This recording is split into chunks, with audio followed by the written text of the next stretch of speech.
L'Irak, ça vous évoque quoi? Bagdad, les guerres, le pétrole? Eh bien, ça n'est pas que ça. Avant, ça s'appelait la Mésopotamie. Et je vous emmène là-bas il y a 4000 ans. Et vous allez voir, je rends son histoire vraiment inoubliable. Je m'appelle Inanna. Et je suis une déesse extraordinaire sans nul autre pareil.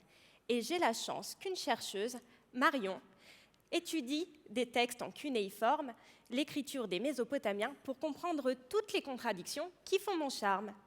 En Mésopotamie, les autres déesses sont des divinités de la famille. Bref, un cliché des femmes des années 50 avec une touche de divin en plus. Mais moi, ça n'est pas mon cas. Je suis célibataire et sans enfant. J'ai une sexualité débordante et pléthore d'amants. Mais c'est normal, je suis très belle.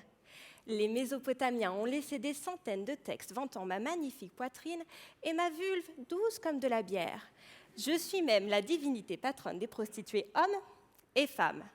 Le lit est donc mon terrain de jeu, mais le champ de bataille aussi. Et oui, je suis une déesse guerrière, un terrible ouragan, hystérique au point que mon cri recouvre la terre d'un voile de terreur. Mais je suis bien plus complexe qu'une simple divinité de la sexualité et de la guerre. Un vrai casse-tête pour Marion.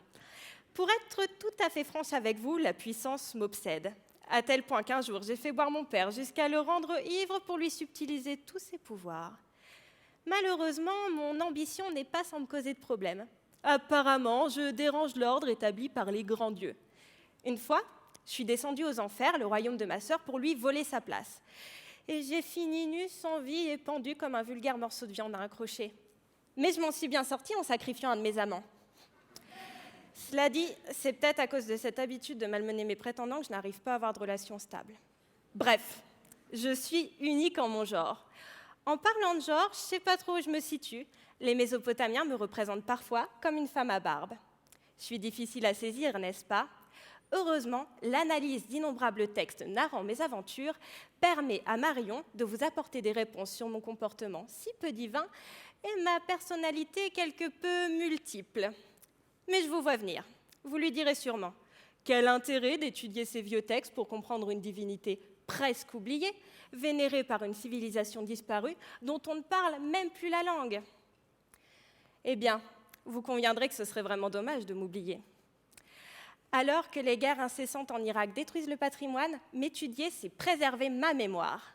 Mais de plus, il s'agit de comprendre le berceau de votre civilisation si peu étudiée.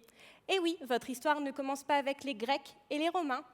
En parlant d'eux, est-ce que vous saviez que Aphrodite et Vénus descendent de moi? Alors maintenant, si je vous parle de l'Irak, ça vous évoque quoi?